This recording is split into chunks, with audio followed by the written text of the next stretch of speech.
Okay, so got an axe that I just hung, and it just needs a little more sanding, and I'll show you guys what we got here.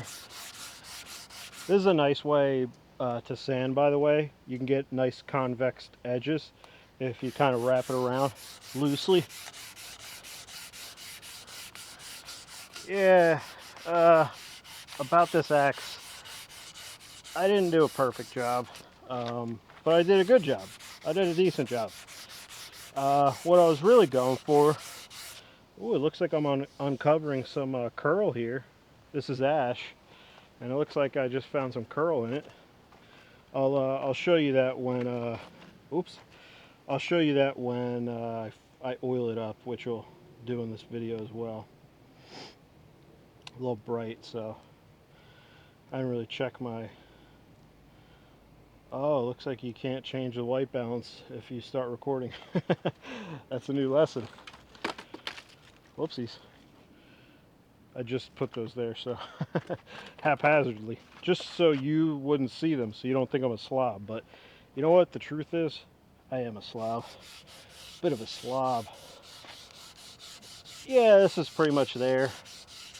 Just a couple of rough spots. I don't really mind if it has a few marks on it. It's not my. It's well, it might eventually go to someone.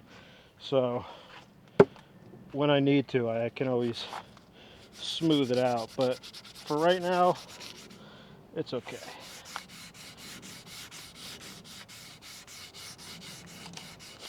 Yeah, this is a cool head.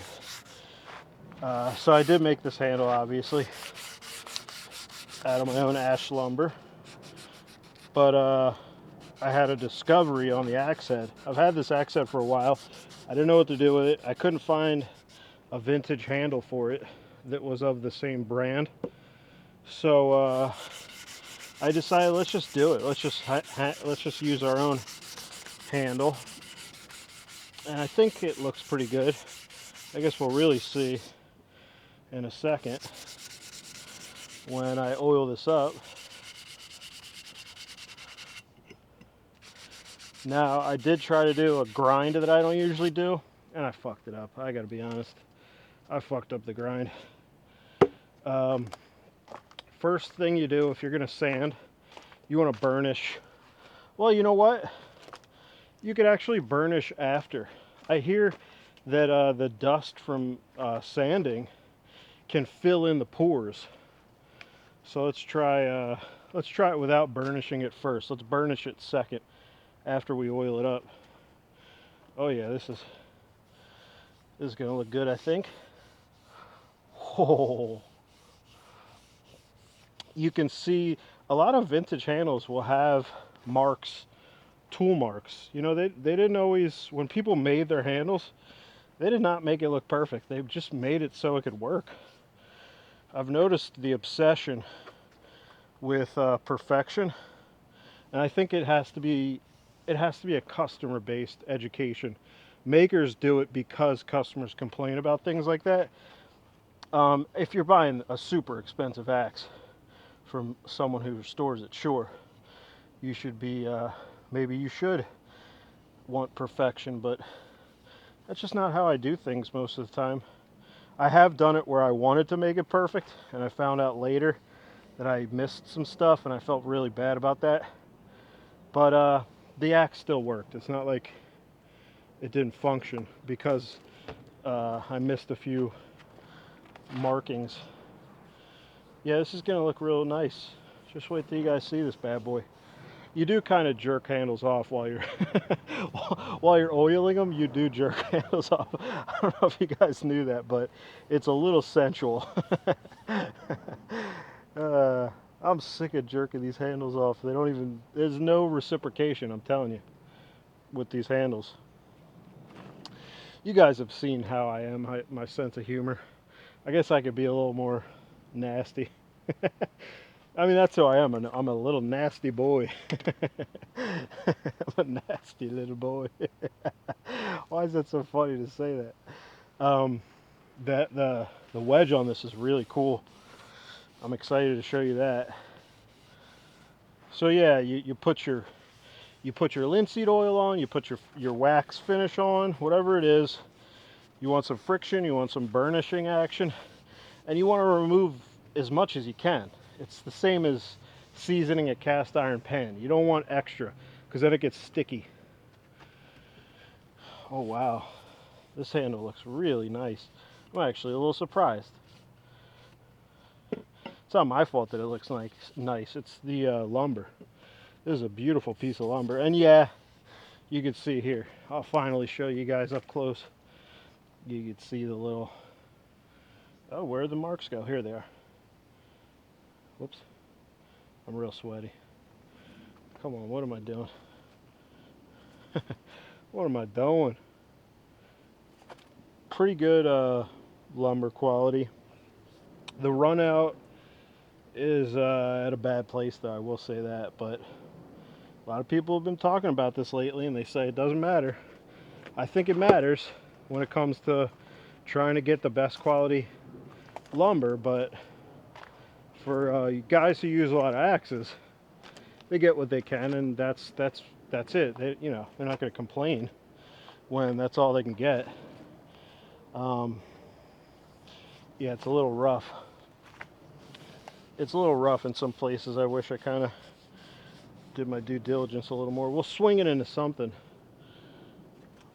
Yeah, I got a little dry piece of maple there. Maybe we'll swing it into that. Okay, so the pièce de résistance.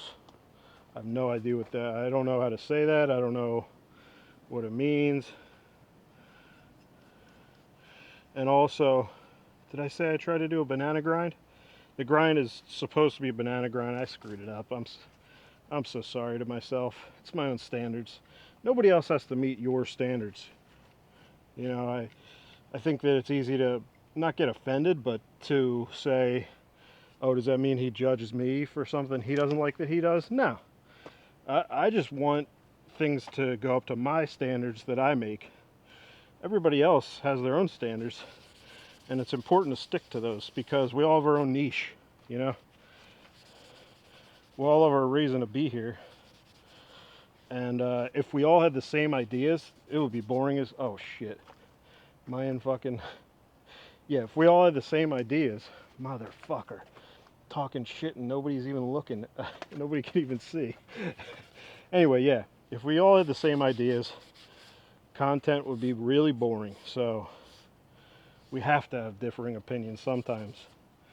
I think a lot of us agree with guys like Ben Scott on how to use an axe, but not everybody agrees with him on the little stuff like handle shape or profile or edge angles, and that little stuff in there is where we can learn a lot from each other, I think. All right. Oh yeah. So when I was cutting the kerf, shit. By the way, I'm super sweaty right now, extremely sweaty. Let me just get another paper towel. I put them over here for some reason. When I was cutting the kerf, I kind of cut a little into the side of the tongue. Wow. Wow, wow, wow, wow, wow. I didn't show you any of this yet. So it's a pretty long bit, 4.5 pounder. Oh, this is what I just came up with. Remember how I said I just saw something on the head? Well, it's a weight stamp. It is a 4.2 weight stamp. I'm not sure if you guys can see it. It's kind of hard to see, but it's right here. So this is a 4.5 Craftsman. You can see the banana grind got screwed up right here, but it's almost... I wish I made it better, guys. I'm sorry. Sorry to myself, really. But it's the first time I really attempted one, and this side's a little better. It really all went wrong at the honing stage. I just fucked up. Yeah, it's a double oval Craftsman, as you can see. Hopefully I can actually show you. It's got a nice profile to it, nice and thin. So this is like a felling axe, would you guys say? This is a fun one, isn't it? Really cool wedge. I really love these weird sweet gum wedges. Very different looking than anything I've seen. So let's find something to swing this into. Let's see, what's the edge at? That looks like it could be 25. We'll stick it into something and see what happens. Oh, wow. Crack this bad boy in half. Yeah, it's not made for splitting, but hell. What else can you do with this when you don't have any timber for it? Oh, didn't stick. Huh? There we go, now it's stuck. Alright. Let me get you guys in view and all lined up. I'm so sorry about how you aren't lined up like that. You probably have vertigo now. I just gave you vertigo, didn't I? Alright. You guys ever have vertigo? It's terrible. Really terrible. Any kind of neurological stuff like that, it's really a burden for people.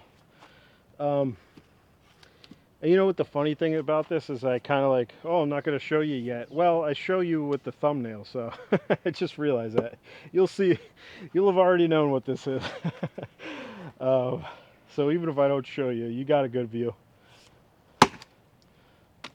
Huh? This is pretty dry timber right here.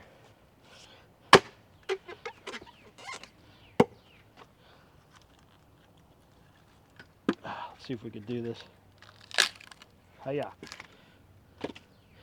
I noticed that when I prop two pieces up like that, I'll split this one and this one will just fly away. So let's try the other way. Okay, yeah, better strategy. There's a knot, and looks like the 4.5 pounds didn't really care much for that. The 4.5 pounds was like, you know what? Complain all you want. You're getting this much meat in this Chinese food. You guys seen that Chinese food? It's in like a mall or something, and the lady just keeps putting it on and putting it on. It's in the styrofoam things. Anyway, I know last video I talked about stuff that you'd have to like vague references that you'd have to seen to know. I know I did that before, but yeah, not bad. Pretty good. This maple is really dry. Ooh, I see a maggot in there. Or is it a maggot or is it a... Anyway, it doesn't matter. I do have that piece of basswood here that I didn't finish bucking last video. Maybe I could try to figure out how to get some of this. Yeah, you know what? This would be a great test. Hopefully this little piece can be bucked a little. Let's see. Whoa. Whoa. Okay. We got something here, boys. And I know I was trying to save this, but plans change. Yeah, I think a video I'm really looking forward to, comparing this to the 4.5 pound American axe. Really excited to do that. This is goofy. Yeah, let's see if we could do it here. Wow, that's biting. Whoa. I am excited. I knew this would be a decent cross-cutting axe. I mean, that's what the profile's for, not much else. But I wasn't sure how it would be for bucking because it's a little thin. So just wanted to show you guys a quick video of this bad boy and swing it a few times, and I'm pretty happy with it actually. I think it feels pretty good. The handle swell is really nice, if I don't say so myself. It's probably my best handle yet when it comes to the swell. Anyway guys, thanks for watching. Lens distortion makes axes look worse on certain angles, and goodbye.